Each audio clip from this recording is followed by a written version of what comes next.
5 seconds. Start. மாண்புமிகு துணைத் தலைவர் அவர்களே, விவசாயத்துறை மற்றும் மீன்வளத்துறை ஆகியவை குறித்த மானிய கோரிக்கைகள் அவையின் முன்பு விவாதத்தில் இருக்கின்றன. நமது நாடு ஒரு விவசாய நாடு என்பது இங்கு உள்ள எல்லோருக்கும் தெரியும். ஆகவே நமது அரசு எந்த அளவுக்கு விவசாய மக்களுக்கு சேவை செய்கிறதோ அந்த அளவுக்கு நமது நாடு விவசாய முன்னேற்றம் அடைகிறது. அந்த அளவுக்குத்தான் இந்நாடு படிப்படியாக முன்னேறும். விவசாயத்துறை பல ஆராய்ச்சிகளை செய்து வருகிறது.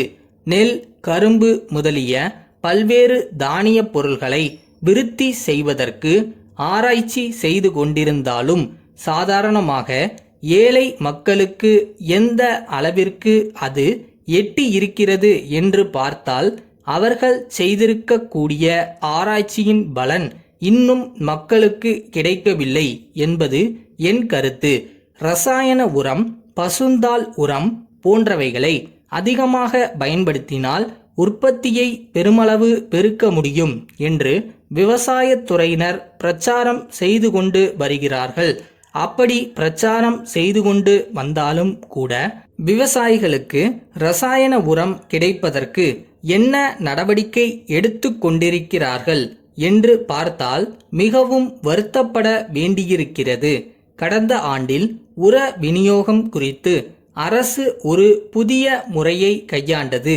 சென்ற வருடம் கூட்டுறவு மூலமாகவும் தனிப்பட்டவர்கள் மூலமாகவும் உரம் விநியோகம் செய்யப்பட்டது. அதனால் எவ்வளவோ சிரமங்கள் ஏற்பட்டன. அந்த கஷ்டங்கள் அரசின் கவனத்திற்கு கொண்டு வரப்பட்டுள்ளன. விவசாயிகள் தங்களுக்கு உரம் வேண்டுமென்றால் கிராம முன்சிப்பிடம் கையெழுத்து வாங்கி கொண்டு போய் பண்டக சாலையில் கொடுத்தால் அங்கு உரம் கொடுப்பார்கள் என்ற நிலைமை இருந்தது. அப்படி செய்தால் பண்டக சாலையில் இப்பொழுது உரம் கொடுக்கும்படியாக இல்லை என்று சொல்லிவிடுகிறார்கள்.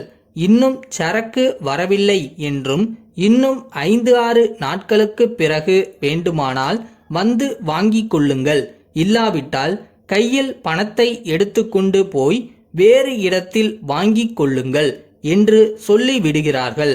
5 மூட்டைகள் வேண்டுமென்றால் 3 மூட்டைகள்தான் கொடுக்கிறார்கள். பாக்கி மூட்டைகளை கள்ளச்சந்தையில் வாங்க வேண்டியிருக்கிறது. 2 வருடங்களுக்கு முன்பு அரசினர் மானியம் கொடுத்து விவசாயிகளுக்கு எளிய முறையில் கொடுத்து வந்தார்கள். இப்பொழுது அதை நிறுத்திவிட்டார்கள். உரத்தை அதிகமாக பயன்படுத்தி உற்பத்தியை பெருக்க வேண்டுமென்று பிரச்சாரம் செய்து கொண்டிருப்பதால் பயன் இல்லை. விவசாயிகளுக்கு போதிய உரம் கொடுக்கப்பட வேண்டும். காலம் தவறி உரம் கொடுப்பதால் விவசாயிகளுக்கு நன்மை ஏற்படாது. நமக்கு கொடுக்கப்பட்டிருக்கும் பங்கு இன்னும் விநியோகம் ஆகவில்லை என்றும் தேங்கி இருக்கிறது என்றும் சொல்கிறார்கள். அடுத்த வருடம் தண்ணீர் வந்த பிறகுதான் உரம் தேவை. இன்று உள்ள முறையை மாற்றி பூராவும் கூட்டுறவு முறையில் கூட்டுறவு சங்கங்கள் மூலமாக விநியோகிக்க முடியுமா என்று அரசு பரிசீலிக்க வேண்டுமென்று இந்த நேரத்தில் சொல்லிக்கொள்ள விரும்புகிறேன். நிதியமைச்சர் அவர்கள் வரவு செலவு திட்ட உரையில் பம்பு செட் மற்றும் இயந்திரங்கள் வாங்க கடன் கொடுப்பதற்கு பணம் ஒதுக்கப்பட்டிருப்பதாக சொன்னார்கள். அது ஒரு வரவேற்கத்தக்க அம்சம். பூமியிலிருந்து தண்ணீரை இறைத்து சாகுபடி செய்வதற்கு வசதி இருக்க வேண்டியது அவசியம்தான். 2-3 ஆண்டுகளாக இந்த திட்டம் நல்ல முறையில் இருந்து கொண்டுதான் இருக்கிறது.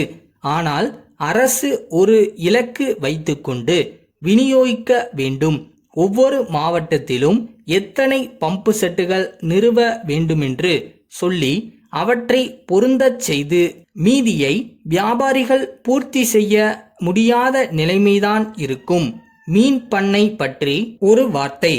எங்கள் தாலுகாவில் ஒரு கூட்டுறவு சங்கம் இருக்கிறது.